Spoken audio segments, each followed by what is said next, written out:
Danielle Bradbery, everybody. Woo! You get that much applause everywhere you go? Not really. When you wake up in the morning, you go downstairs. I mean, everyone's not Everybody's awake. No. Well, you are the youngest member ever to, youngest person ever to win The Voice. Yes. 17 years old when you won. Are you still 17 now? I was 16, 16. but now I'm 17. There you go. Now you're 17. Yes. And so how has your life changed in the last year? It has changed, completely. The whole world has definitely turned around right in front of my eyes. I can remember just being in regular high school and trying to find somewhere to sit at lunch and things like that. Yeah. And hanging out. You weren't in the in crowd in high school? Like you weren't one of the popular kids? I tried to be. Right. It's probably good that you weren't, though, cliquish like that, and you were able to find, I always think people, I was that way, too. I was kind of a nerd, kind of a dork. I was kind of not that you're nerdy or dorky. I don't see that. No, I had that moment where I was like, no one likes me. It's okay. But I love being friends with kind of like everybody. And I was neutral and just kind of, I didn't want to be in like that group or that they don't talk to these kind of groups and things like that. But I mean, and ever since I left and just got on The Voice, it's been, just making it. I'm like, did I really just do that? And I was so shy to sing or even talk in front of anybody before that. And every time after school, a long day of just my brain was dead and just all that stuff. I think singing was like my stress reliever. I go up in my room, sing to my wall, until dinner time and things like that. And now it's just like, are you kidding me? It's crazy. Well, and if I remember the story right, and correct me if I'm wrong, your first time singing on stage was on The Voice. That was really that was my first big thing like that. And it's just amazing how that just comes about. It's crazy. And if you watch the show, you know that you did Taylor Swift's Mean in your audition. And you're now on her label, Big Machine. So, that's crazy. So have you met Taylor yet? I actually have, and I was in Philly, and I got to go to her concert. It was my first concert I've ever watched of hers, which was incredible, by the way. Yeah. But I got to meet her after that, and man, she walked in, and I was like, I was fangirling. I was going inside. I didn't show it. That's also how I react around Taylor. But it's true. I sometimes stutter on my words. I'm like, I am so sorry. It's crazy. And so, what did she say to you? Did she give you some advice, or what? She knew I was in the process of radio tour and things like that. And she goes, "Oh man, I remember being there, doing what you were doing." And she was like, "But trust me, as much as you do and as far as you get, it's only going to get so much fun," and just things like that. I'm like, just those little things coming from you, it's like, okay, okay, that's cool. And talking to somebody that's been started when she was young too, it's cool. And she's really sweet and so funny, and it was really awesome getting to meet her. Yeah, she's a great person. So I noticed your Twitter. You're on Twitter a lot. You're a coffee lover, which led me to Hunter Hayes, who's also a coffee lover. So let's talk about Hunter for a second, because I know you guys have had a couple of run-ins. He gave you a guitar on the Today Show. We have. At The Voice, they were as far as you got, and the more further you got in the live shows, they go, okay, well, you have an opportunity to tell us who your favorite stars are if you want to perform with them. Yeah. And I wrote down a couple like Carrie Underwood, Taylor Swift, Hunter Hayes, and things like that. Yeah.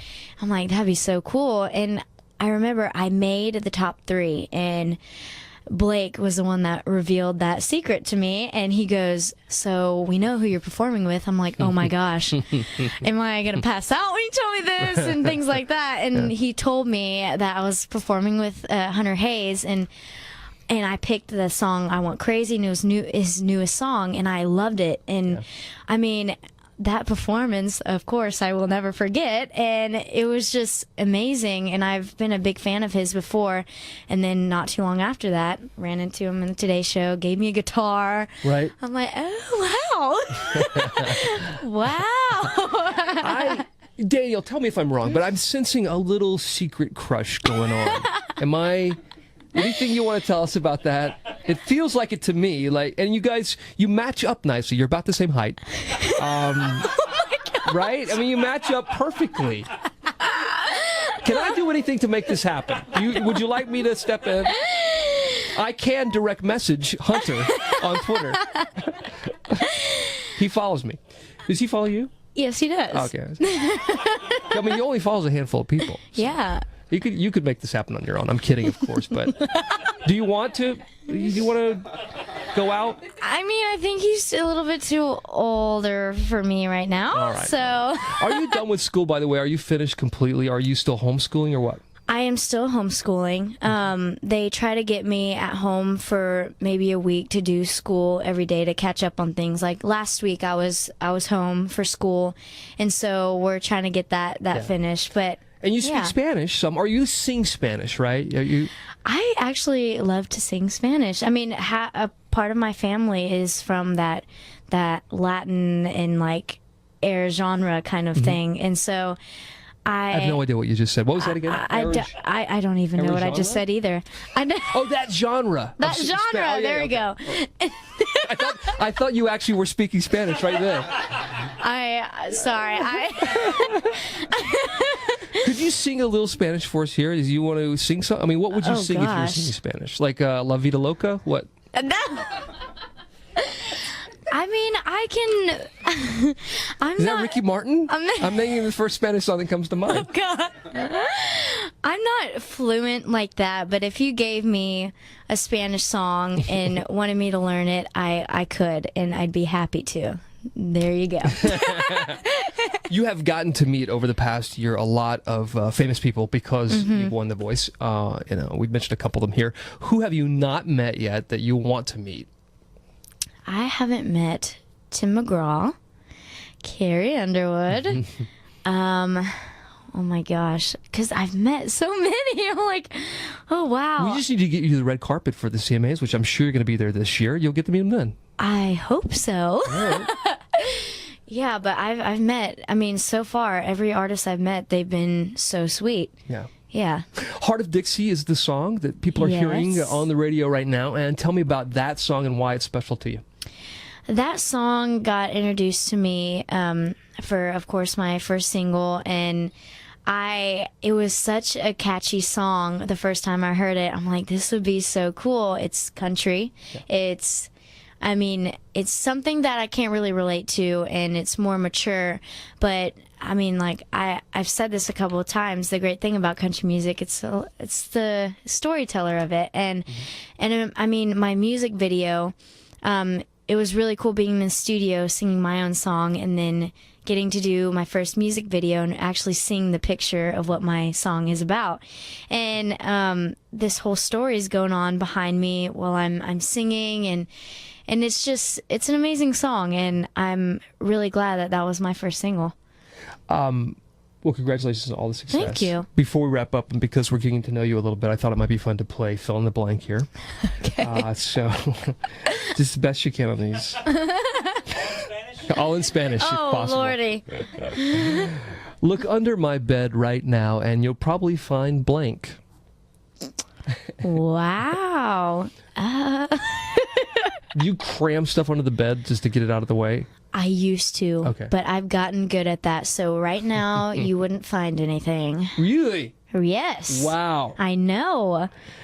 See, as a teenager, that's all I did was just hide stuff under the bed, like clean up your room. You know, your parents would say, and you just if I'm on my phone, I'm probably checking blank. Instagram. Yes. I follow you, by the way, on that too. Oh. Do you follow me yet? Yeah. All right. We're gonna have to get. We'll correspond on that. We'll make sure. Good. And I'm desperate, really. I need all the followers I can get. In the next year, I'm most excited for blank. Oh wow. Christmas. No. Yeah, I love Christmas. I mean, things that are coming up, like the Brad Paisley tour, I get to go on. Yes. I'm like really, really looking forward to that. So It's not Beat This Summer, it's Beat This Winter. Starting November 16th, you're on the road. yes, And have you talked to Brad about, I mean, you obviously have met with Brad. And I met Brad and he's the sweetest, and I am really looking forward to it. And I mean, everybody that I've met through his production, they're all amazing. Yeah. Right on. Well, good luck with Brad. He's an awesome guy, and that'll be a lot of fun on the road, seeing folks over the next few weeks. Back to fill in the blank here. If I could only eat one meal for the rest of my life, it would be blank. Ooh, man, I love pasta. So if you put pasta in front of me, I'll be totally fine with that. Most popular answer, by the way, pasta. And my fans should buy my debut album because blank. Because it's going to be amazing. Danielle, great to see you. Thank you for coming in. Thank you. And she's going to follow me on Instagram.